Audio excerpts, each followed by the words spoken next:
안녕하세요. 맥킨의 지혜투자클럽입니다. 자, 셀트리온이 아바스틴 바이오시밀러인 베그젤마 관련해서 캐나다 판매허가 획득했다는 소식이죠. 주가는 이제 16만원 회복 흐름을 계속 이제 이어가고 있는데요. 자, 내일의 투자 전략까지 한번 살펴보겠습니다. 먼저 차트상으로 한번 살펴보도록 하겠습니다.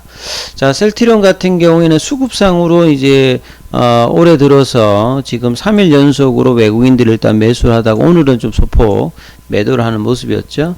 기관들 같은 경우에는 4거래일 이제 연속으로 매도하다가 어제 오늘 일단은 이제 순매수 흐름을 보여주고 있습니다. 수급도 꾸준하기보다는 조금 밑단에 오면 여전히 이제 외국인들 기관들은 작년에 이제 뭐 8월달 이후에 어떤 수급의 흐름들 거기와 동조합니다만 최근에 이제 시장 상황이 아직 이제 추세적인 어떤 흐름이 나타나지 않기 때문에 짧은 숏 플레이도 계속 해주고 있습니다. 그래서 밑단에 좀 샀다가 올라가면 수익이 크지 않더라도 좀 매도를 했다가 다시 밑에 사면서 평균 단가 작업에 밑단을 하면서 좀 잔매매들을 이제 외국인들 기관들도 지속적으로 작년 이제 하반기 이후에 계속 이제 하는 어떤 흐름들을 보여주고 있고, 이 흐름들이 12월 달 이후에도 배당락 이후에도 계속 이제 펼쳐지고 있다, 이렇게 봐야 되겠죠. 그래서 셀트리온 헬스케어 같은 경우 오늘도 조금 이제 장중에 좀 올라왔다가 윗꼬리가 좀 나타났고요. 자, 셀트리온 제약 같은 경우에도 윗꼬리가 좀 나타났죠. 그래서 이 큰 흐름의 어떤 이제 흐름은 나타나지 않았는데, 그 시간에가 또 보면 500원 정도 빠져가지고요. 0.31% 빠져서 162,500원. 그래서 그나마 그래도 볼린저 밴드 하단 위에 이제 어제 올라섰다가 오늘 그 위에서 일단 놀고 있습니다. 그래서 그래도 이제 주가를 돌리기 위해서는 이 20일 이평선이 지나가고 있는 17만원대, 요게 이제 좀 돌려줘야 지금 일주일 넘게 이제 좀 압박하고 있는 하락 추세선인 이 파라볼릭자를 이제 돌리는 흐름들이 나와야 되겠고요. 그나마 이제 어제에 비해서 오늘은 좀 이제 거래량 좀 늘었고, 최근에 이제 이렇게 하락을 배당락 이후에 주가가 내려오면서 다시 ADX 지표 자체가 좀 올라왔거든요. 그러니까 하락 추세가 강화가 되다가 이제 어제 오늘 반등이 나오면서 좀 이게 누그러졌는데, 결국은 이제 올라가면서 추세 강도가 올라가는 흐름이 나오려고 이제 보여야 되는데요. 12월 달에 이제 이런 부분들이 조금 어느 정도 이제 플래팅 조정을 한 2주 넘게 하다가 이제 볼린저 밴드 상단까지 태깅을 할 때 좀 살짝 올라가다가 그 이후에 다시 또 이제 추세가 없어지면서 내려왔다가 배당락 이후에 다시 빠져버렸죠. 그래서 결과적으로 보면 이때도 차트상으로는 이제 그 볼린저 밴드 태깅을 하고 유지를 못했고요. 그나마 이제 20일 이평을 좀 지키다가 오히려 다시 또 20일 이평이 저항이 된 상태에서 볼린저 밴드 하단도 열렸다가 다시 그나마 이제 하단선 위에 올라왔기 때문에 빠르게 이제 이 볼린저 밴드 중심선 21 이평선에 올라서는 어떤 모습이 단기적으로 가장 중요한데, 자, 이런 부분들을 하지 못하고 있기 때문에 결과적으로 보면 이제 10월달 이후 11월달 12월달에 여기에 이제 쌓였던 거래다가 이제 단기적으로 올라갈 때 이제 저항 물량들로 바뀌어져 있는 상태입니다. 그만큼 이제 밑단에서 이제 뭐 이게 단기물이 같으면 이제 이게 매물이 되는 거고요. 장기적으로 이제 매수를 하는 어떤 입장에서 본다라고 하면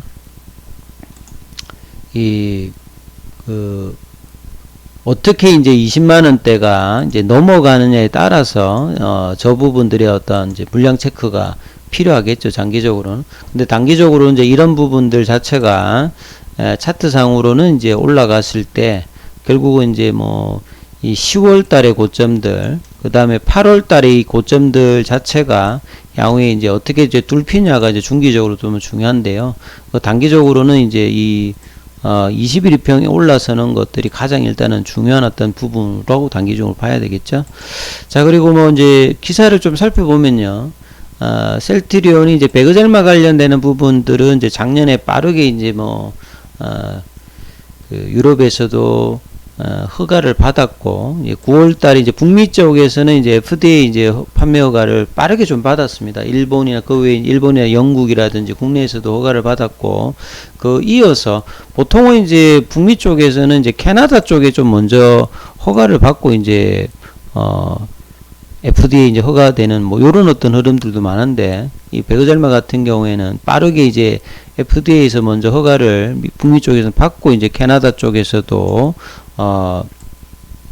허가를 받았죠. 그래서 이제 캐나다 쪽에서도 원제 개발사였던 그 아바스틴, 로슈의 아바스틴의 어떤 적응증을 풀레벨로 다 이제 이번에 캐나다 쪽에서도 판매 허가를 받았습니다. 그래서 이 아바스틴도 이제 블록버스터죠. 그래서 이제 뭐 미국, 캐나다를 포함해서 본래 이제 이 아바스틴의 시장 규모 자체가 이제 8조대거든요. 근데 이제 북미 시장 자체가 한 절반 정도를 차지합니다. 그래서 이 3조 6천억대의 어떤 시장, 이제 미국 시장하고 포함했던 부분들에 대해서 이 판매를 본격화하기 때문에 회사는 사실 이제 뭐 올해 내년 한 1000억대 정도의 어떤 매출 관련되는 부분들을 좀 기대한다, 이런 부분들을 작년에 이야기한 바 있는데요. 셀트리온 입장에서는 이제 북미 쪽에 이제 미국 쪽에는 이제 6개 라인에 이제 바이오시밀러 관련되는 부분 허가를 받았고, 그 중에서 이 항암제 관련되는 부분은 트룩시마, 호주마, 그러니까 혈액암, 유방암에 이어서 이 대장암을 중심으로 한 베그젤마까지 세 번째 이제 파이프라인 부분을 이제 확보를 한 상태입니다. 그래서 캐나다에서도 전통적으로 이제 캐나다는 뭐 셀트리온 입장에서 굉장히 좀 우호적인 어떤 흐름들을 보여줬던 국가들이죠. 그래서 안착을 해서 실적단에도 영향을 긍정적으로 보여줄 걸로 보여집니다. 여기 관련되는 기사들이 굉장히 많이 나왔습니다. 그래서 이 부분들은 이제 많은 어떤 기사들이 있었고, 결과적으로 이제 이 흐름들, 제가 이제 계속 말씀드렸던 부분들이 이 추세상으로는 이제 이 흐름들을 보였을 때, 이전에 10년 데이터를 봤을 때 2017년도에는 사실 이제 코스닥에서 코스피로 이전할 때 이 당시 이제 시장에 이제 바이오 쪽도 흐름이 상당히 좀 좋을 때였고요. 그 다음에 이제 이 패시브 자금이라고 하죠.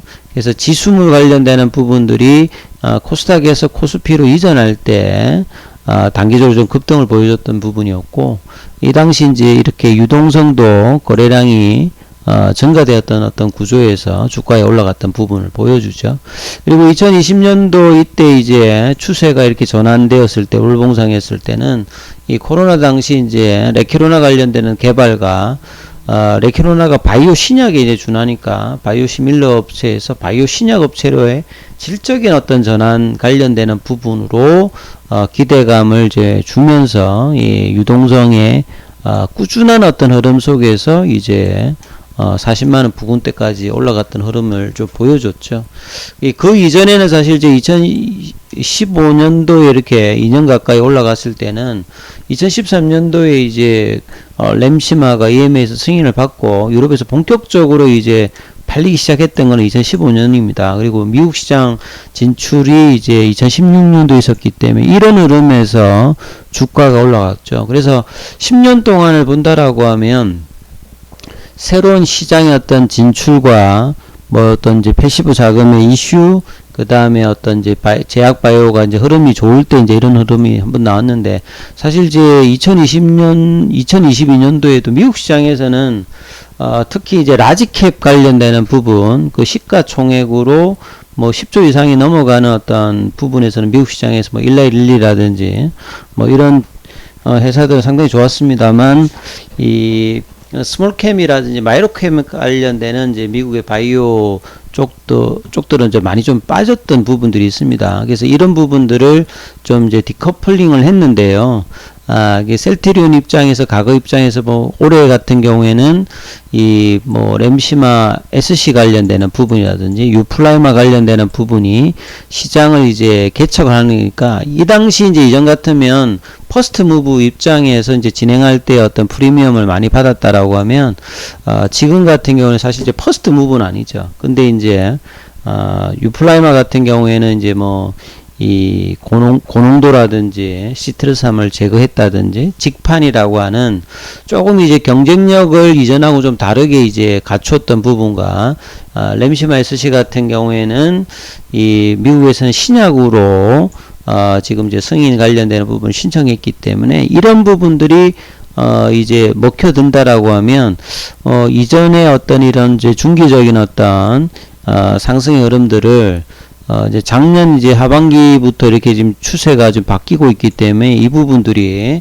빠르게 가느냐 느리게 가느냐 여기에 차이가 있을 뿐, 뭐 펀더멘털이 지금 나빠지고 있는 것도 아니고, 실적이 이제 뭐 올해도 좀 기대가 되고 있기 때문에, 중기 라인에서는 뭐 25만원대 어떤 30만원대 흐름들이 장기적으로는 좀 펼쳐질 가능성이 좀 높다. 근데 다만 지금 이제 시장의 압박이라든지 이런 부분들이, 거래량의 어떤 이 흐름들이 단적으로 보면 이 당시 어떤 이제 장기 어떤 추세선이 움직일 때하고 좀 다른 어떤 부분들이 있죠. 그래서 거래량만 조금 이제 보충이 되면서 수급 개선만 좀 나와준다면 충분히 이제 장기적인 어떤 흐름에서는 긍정적인 어떤 결과를 볼 수 있는데, 이 부분들이 계속 이제 좀 지리한 어떤 과정을 보여주고 있기 때문에요. 이 부분 좀 참조하시면서, 이제 오늘 보였던 이제 양봉 그 16만원대를 유지하면서 16만 5천원, 17만원대 도전들을 주후반에도 갈 수 있는 흐름을 좀 주안하면서 투자 대응 전략 삼아 보시기 바라겠습니다. 여기까지 하겠습니다.